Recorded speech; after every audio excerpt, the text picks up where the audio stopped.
Hello everyone, मेरा नाम करण हंस है। आप सबका मेरे चैनल पे स्वागत है। आज हम करेंगे सैम्पल पेपर क्लास 10 का साइंस का। तो हम 2021 से शुरू करेंगे क्योंकि इसमें बहुत सारे एमसीक्यू आए हुए हैं, ठीक है, और सारे एमसीक्यू इम्पोर्टेंट हैं। तो हम सैम्पल पेपर कर रहे हैं 2021 का, मतलब सेशन जो था वो 2021 और 2022 का साइंस का कर रहे हैं, ठीक है। तो ये मैंने ऑनलाइन खोल लिया है, ठीक है। तो ये 90 मिनट का था। एमसीक्यू टाइप सारे क्वेश्चन आपको मिलेंगे इसमें, क्योंकि तब लॉकडाउन था, कोरोना की वजह से पेपर जो था वो हमारा इसी तरह से आ रहा। तो इसमें आप जब पढ़ोगे आपको काफ़ी नॉलेज मिलेगी। तो इस क्वेश्चन पेपर में 3 सेक्शन है, वो कह रहे हैं section A, section B, section C. Section A में 24 क्वेश्चन हैं और उसमें से 20 क्वेश्चन करने हैं। 24 क्वेश्चन सेक्शन बी ए में है, 24 बी में है, और दोनों में 20-20 क्वेश्चन ही करने हैं। सेक्शन सी में 12 क्वेश्चन हैं और उसमें से सिर्फ 10 क्वेश्चन करने हैं। सारे क्वेश्चंस के इक्वल मार्क्स हैं, कोई नेगेटिव मार्किंग नहीं है अगर आपका कोई गलत आंसर भी हो। तो सबसे पहले हम सेक्शन ए करेंगे, और इसमें लिखा हुआ है कि अगर सेक्शन ए में आपने 24 के 24 क्वेश्चन कर दिए तो जो फर्स्ट अटैम्प्टेड 20 क्वेश्चन होंगे उन्हीं को इवैल्यूएट किया जाएगा, उन्हीं में से आपको नंबर दिए जाएंगे, चाहे वो गलत हो चाहे वो सही। पर हम 24 के 24 डिस्कस करेंगे इस सेशन में, ठीक है। तो आज सिर्फ हम सेक्शन ए करेंगे और कल और परसों हम सेक्शन बी और सी करेंगे। तो सेक्शन ए जो है हमारा, उसमें सबसे पहला क्वेश्चन है कि Reema took 5 ml of lead nitrate solution in a beaker and add approximately 4 ml of potassium iodide solution to it, what would she observe. तो वो क्या ऑब्जर्व करेगी। तो इसमें पहले हमें रिएक्शन का पता होना चाहिए कि क्या हो रहा है। लेड नाइट्रेट और पोटेशियम आयोडाइड सोल्यूशन जब रिएक्ट करते हैं तो ये हमारी बुक में जो एक्टिविटी है चैप्टर 1 में एक्टिविटी 1.2 वहाँ से लिया हुआ क्वेश्चन है। ये एक्टिविटी 1.2 में कि जब लेड नाइट्रेट सोल्यूशन और हमारा पोटेशियम आयोडाइड सोल्यूशन रिएक्ट करता है तो क्या होता है। तो चेंज इन कलर होता है और पीपीटीज बनती है। पीपीटीज क्यों बनती है, क्योंकि डबल डिस्प्लेसमेंट रिएक्शन हो रहा है। डबल डिस्प्लेसमेंट रिएक्शन कहाँ पर हमने पढ़ा है, इसी बुक में हमने पढ़ा है टाइप्स ऑफ रिएक्शन में 4th रिएक्शन जो कि है डबल डिस्प्लेसमेंट रिएक्शन। तो डबल डिस्प्लेसमेंट रिएक्शन क्या है कि जब आयंस का क्या हो जाए, आयंस क्या हो जाए, एक्सचेंज हो जाए, एक्सचेंज ऑफ आयन हो जाए। जैसे सोडियम सल्फेट था, बैरियम क्लोराइड था, तो हमारा क्या बन गया, बैरियम सल्फेट और सोडियम क्लोराइड बन गया। मतलब सोडियम के साथ क्या लग गया, क्लोरीन, और बैरियम के साथ क्या लग गया, सल्फेट। तो हमारा बैरियम क्लोराइड से क्या बन गया, बैरियम सल्फेट, और हमारा सोडियम सल्फेट से क्या बन गया, सोडियम क्लोराइड, ठीक है। तो इस रिएक्शन में हम देखेंगे अब क्या हो रहा है हमारा। हम देखेंगे कि लेड नाइट्रेट है हमारे पास और पोटेशियम आयोडाइड है। तो पहले तो इसे हम लिख लेते हैं कहीं पर। हमारे पास क्या क्या है, हमारे पास है लेड नाइट्रेट, लेड नाइट्रेट है हमारे पास,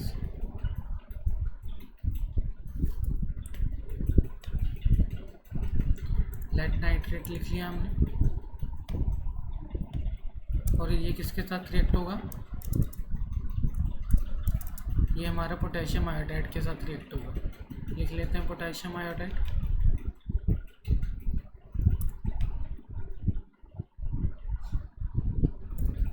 अब ये रिएक्ट होकर क्या बनेगा, हमारा बनेगा lead iodide plus potassium nitrate. ये हमारा रिएक्शन बनेगा। लेड नाइट्रेट रिएक्ट करेगा पोटेशियम आयोडाइड के साथ, तो हमारा बनेगा लेड आयोडाइड।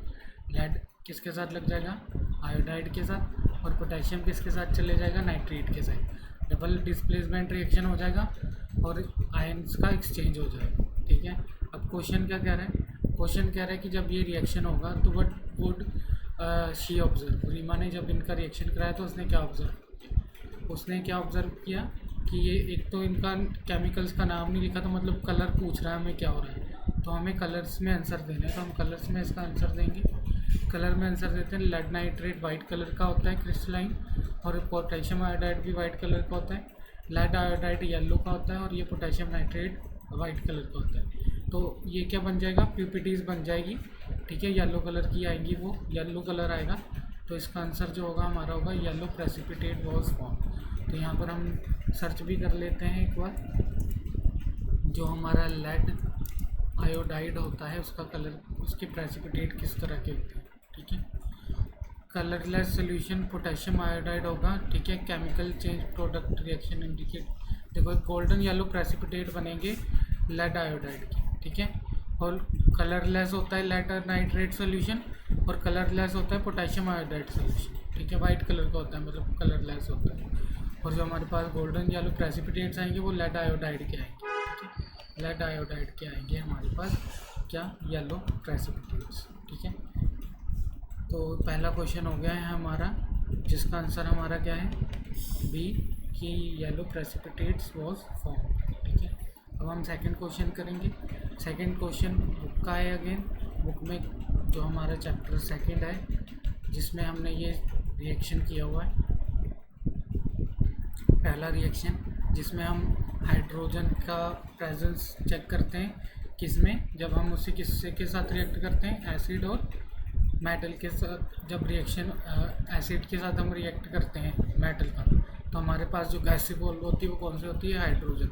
वही वाला ये रिएक्शन है कि ये जो सी गैस निकल रही है जो पॉप साउंड के साथ बर्न करेगी वो कौन सी है, तो वो हाइड्रोजन गैस है। इसका कौन सा आंसर है, हाइड्रोजन गैस, ठीक है। सेकंड वाला हम कर रहे हैं, सेकंड हो गया थर्ड। थर्ड में हमने देखा हुआ है कि मेटल और डाइल्यूट एसिड, जब भी मेटल और एसिड का रिएक्शन होता है तो हमारे पास सोल्ट बनता है मेटल का और गैस इवॉल्व होती है। यही वाला सेम रिएक्शन कि जब हम मेटल के साथ एसिड को रिएक्ट करवाते हैं तो हमारे पास कौन सी गैस निकलती है, हाइड्रोजन गैस निकलती है। अब इन्होंने पूछा है कि ये यहाँ इनमें से कौन सा मेटल रिएक्ट करेगा HCl के साथ, तो कौन सा मेटल HCl के साथ रिएक्ट करेगा वो आपको रिएक्टिविटी सीरीज से पता लगेगा। तो वो रिएक्टिविटी सीरीज़ किसमें है, चैप्टर नंबर 3 में। चैप्टर नंबर 3 में हमारे पास रिएक्टिविटी सीरीज़ है, जिसमें हम देख के बता सकते हैं कि कौन सा मेटल हाइड्रोजन को उसके सॉल्यूशन में से डिस्प्लेस कर सकता है, ठीक है। ये वाला इसमें देखिए सबसे ज़्यादा रिएक्टिव सबसे ऊपर है और सबसे कम रिएक्टिव सबसे नीचे है, ठीक है। तो सबसे ज़्यादा रिएक्टिव पोटेशियम है और उसके बाद क्या है, सोडियम। तो जो ऊपर वाला होगा वो ज़्यादा रिएक्टिव है और वो नीचे वालों सब के साथ रिएक्ट कर सकते हैं। लेकिन अगर मैं ये नीचे लिखूँ, जैसे जिंक लिख दूँ, जिंक का कोई सॉल्ट है और उसमें पोटेशियम डालूँ, तो पोटेशियम जिंक को रिमूव करके खुद लग जाएगा, पोटेशियम का सॉल्ट बना देगा, जिंक मेटल हमारे पास आ जाएगा। लेकिन मेरे पास पहले से ही अगर पोटेशियम का सॉल्ट है और जिंक से उसका रिएक्शन कराऊँ तो जिंक रिएक्ट नहीं करेगा उसके साथ। मेरे पास पोटेशियम का जो सॉल्ट होगा वो ऐसे का ऐसा रहेगा, जिंक भी ऐसे का ऐसा रहेगा। No reaction will form because potassium is more reactive than zinc and zinc will not displace potassium from its salt, thus there is no reaction, ठीक है। तो अब ये जो क्वेश्चन हमारे पास ये वाला है कि मेटल डाइल्यूट HCl के साथ रिएक्ट करके क्या देखा, तो हमारे पास कौन कौन से मेटल है, कॉपर, आयरन, मैग्नीशियम, जिंक, और किस किस में गैस इवॉल्व होगी, उसमें होगी जो क्या हाइड्रोजन को डिस्प्लेस कर देगा मेटल। तो हम देखते हैं कि हाइड्रोजन से ज़्यादा रिएक्टिव कौन है या फिर उससे लेस रिएक्टिव कौन है। तो हाइड्रोजन से लेस रिएक्टिव कॉपर है, मरकरी है, सिल्वर है, गोल्ड है। तो इसमें देखते हैं क्या क्या है। कॉपर है, मतलब कॉपर क्या करेगा, रिएक्शन नहीं दे पाएगा क्योंकि ये लेस रिएक्टिव है। अगर मैं यहाँ पर कॉपर रखूँ तो वह HCl को डिस्प्लेस नहीं करेगा और no gas will be evolve. तो यहाँ पर ऐसे लिखा है, पहला वाला गलत हो गया। आयरन का देख लेते हैं। आयरन जो है हाइड्रोजन से ऊपर है तो वो ज़्यादा रिएक्टिव है, वो हाइड्रोजन को क्या कर देगी, डिस्प्लेस। अगर वो हाइड्रोजन को डिस्प्लेस कर देगी तो क्या होगा, रिएक्शन होगा और गैस इवॉल्व होगी। कौन सी, हाइड्रोजन गैस इवॉल्व होगी। तो आयरन के साथ जब हम HCl का रिएक्शन करेंगे तो रिएक्शन होगा और गैस भी इवॉल्व होगी, सही है। अब मैग्नीशियम के साथ देख लेते हैं। मैग्नीशियम हमारा क्या है, ऊपर है, मतलब हाइड्रोजन से ऊपर है, ज़्यादा रिएक्टिव है, तो रिएक्शन होगा। यस में आंसर आना चाहिए और नो में आंसर है, इसलिए ये गलत है। अब हम जिंक के साथ देख लेते हैं। जिंक भी क्या है, हाइड्रोजन से ऊपर है, इसलिए रिएक्शन होगा गैस इवोल्व होगी गैस। तो कौन सा वाला सही है हमारा, सेकंड और फोर्थ सही है, इसलिए हमारा ऑप्शन कौन सा आएगा, डी ऑप्शन आएगा। क्यों आएगा, क्योंकि ये दोनों मेटल्स जब हम HCl के साथ रिएक्ट कराएंगे तो गैस क्या होगी, इवोल्व होगी, तो इसलिए ये वाला दोनों हमारे सही है। अगला क्वेश्चन है हमारा कि इसमें से बैलेंस केमिकल इक्वेशन क्या है। आपको पता है बैलेंस केमिकल इक्वेशन क्या होती है, जिसमें हमारे रिएक्टेंट और प्रोडक्ट दोनों side number of atoms balance हो, मतलब बराबर हो। ठीक है, हम देख रहे हैं यहाँ पर आयरन 1 है, यहाँ पर आयरन कितना है प्रोडक्ट साइड पे 3, तो ए वाला गलत हो गया। बी वाले में देखिए आयरन 3 है रिएक्टेंट साइड और प्रोडक्ट साइड भी 3 है, और ऑक्सीजन देखिए 4 है यहाँ पर रिएक्टेंट साइड, और यहाँ पर भी कितने हैं, 4 है प्रोडक्ट साइड पे। हाइड्रोजन 8 है और यहाँ पर भी हाइड्रोजन कितने हैं प्रोडक्ट साइड 8, इसलिए हमारा आंसर क्या होगा, बी वाला आंसर हमारा क्या है, सही है। अब देख लेते हैं सी क्यों गलत हुआ। सी में हमारे पास आयरन 3 है, यहाँ पर भी 3 है, हाइड्रोजन 2 है और यहाँ पर हाइड्रोजन 2 है, ऑक्सीजन 1 है, ऑक्सीजन 4 है, ये बैलेंस नहीं है इसलिए ये गलत है। अब डी वाले में आयरन 3 है, यहाँ पर भी आयरन 3 है, ऑक्सीजन 4 है, ऑक्सीजन 4 है, पर हाइड्रोजन यहाँ पर 2 है, यहाँ पर 8 है, इसलिए ये भी बैलेंस नहीं है। हमारा बी वाला सही है आंसर, बी वाले में सब बैलेंस है, बी वाले में सब बैलेंस है। अब फिफ्थ वाला आंसर देखते हैं, फिफ्थ वाले में क्या है। फिफ्थ वाला जो है हमारा न्यूट्रलाइजेशन रिएक्शन है। न्यूट्रलाइजेशन रिएक्शन क्या होता है, जब हम एसिड और बेस को रिएक्शन कराते हैं तो हमारे पास सॉल्ट और वाटर आता है, इसी को हम न्यूट्रलाइजेशन रिएक्शन बोलते हैं। अब इन्होंने बोला कि pH ऑफ सोल्यूशन चेंजेस, जैसे जैसे हम एसिड क्या कर रहे हैं, बेस में डाल रहे हैं, मतलब पहले हमारे पास बेस था ए में, फिर जैसे जैसे हम एसिड की वॉल्यूम इंक्रीज़ कर रहे हैं, मतलब एसिड डालते जा रहे हैं, वैसे वैसे हमारे पास एसिड की अमाउंट इंक्रीज़ हो रही है, हमारे पास रिएक्शन कैसा हो रहा है, न्यूट्रलाइज हो रहा है रिएक्शन, क्योंकि बेसिक नेचर से वो थोड़ा एसिड डालने से न्यूट्रलाइज होता जा रहा है। तो इसमें क्वेश्चन जो पूछा है कि कौन सा ग्राफ में एरिया है जिसमें एसिड और सॉल्ट दोनों प्रेजेंट है, तो वो डी वाला होगा। क्यों, ए वाले में तो बेसिक करेक्टर शो हो रहा है, बी वाले में भी क्या हो रहा है, बेसिक होगा, सी वाले में भी बेसिक है, डी वाले में भी क्या होगा, एसिडिक भी होगा क्योंकि 7 से नीचे है, प्लस क्योंकि हमारे पास पहले क्या था, एल्कलाई सोल्यूशन था, उसमें जैसे जैसे एसिड डालते गए तो वो क्या हो गया, न्यूट्रलाइज हो गया, न्यूट्रलाइज होने की वजह से हमारे पास सॉल्ट भी प्रेजेंट होगा, और डी में हमारे पास एसिड भी होगा और हमारे पास सॉल्ट भी होगा, इसलिए हमारा डी ऑप्शन सही है। अब सिक्स्थ वाला करेंगे। सिक्स वाले में पूछा है कि कॉपर सल्फेट का रिएक्शन है हमारे पास आयरन के साथ, और इसमें से बताना है कि ऑक्सीडाइज कौन सा होता है। तो ये आपको याद रखना है, जिसकी जो हमारा सब्सटेंस ऑक्सीडाइज हो रहा होगा वही क्या होगा, हमारा रिड्यूसिंग एजेंट होगा, और जो हमारा जिसकी हमारी रिडक्शन हो रही होगी वही हमारा क्या होगा, ऑक्सीडाइज एजेंट। उल्टा होता है, जिसकी ऑक्सीडेशन वो रिड्यूसिंग एजेंट और जिसकी रिडक्शन हो रही होगी वो ऑक्सीडाइजिंग एजेंट। हमारे पास जो पूछा है सब्सटेंस ऑक्सीडाइज हो रहा है और वही हमारा क्या होगा, रिड्यूसिंग एजेंट होगा। तो यहाँ पर ऑक्सीडाइज कौन हो रहा है, जिसमें एडिशन ऑफ ऑक्सीजन हो रहा है। तो आप देख रहे हो आयरन जो हो रहा है वो आयरन सल्फेट बन रहा है, मतलब फेरस सल्फेट बन रहा है। तो जो फेरस सल्फेट में उसमें ऑक्सीजन का मतलब मॉलिक्यूल आ रहा है, इसलिए ये क्या है, इसकी ऑक्सीडेशन हो रही है। तो आयरन की क्या हो रही है, ऑक्सीडेशन हो रही है, प्लस आयरन ही कैसे एक्ट कर रहा है, रेड्यूसिंग एजेंट की तरह एक्ट कर रहा है। तो इसलिए हमारा ए ऑप्शन इसमें करेक्ट है। ठीक है, the chemical reaction between copper and oxygen can be categorised as, जब कॉपर और ऑक्सीजन का रिएक्शन हो तो वो कौन सा वाला रिएक्शन होता है, वो कॉम्बिनेशन रिएक्शन होता है। इसका हम बुक से देखते हैं एक बार, चैप्टर नंबर 1।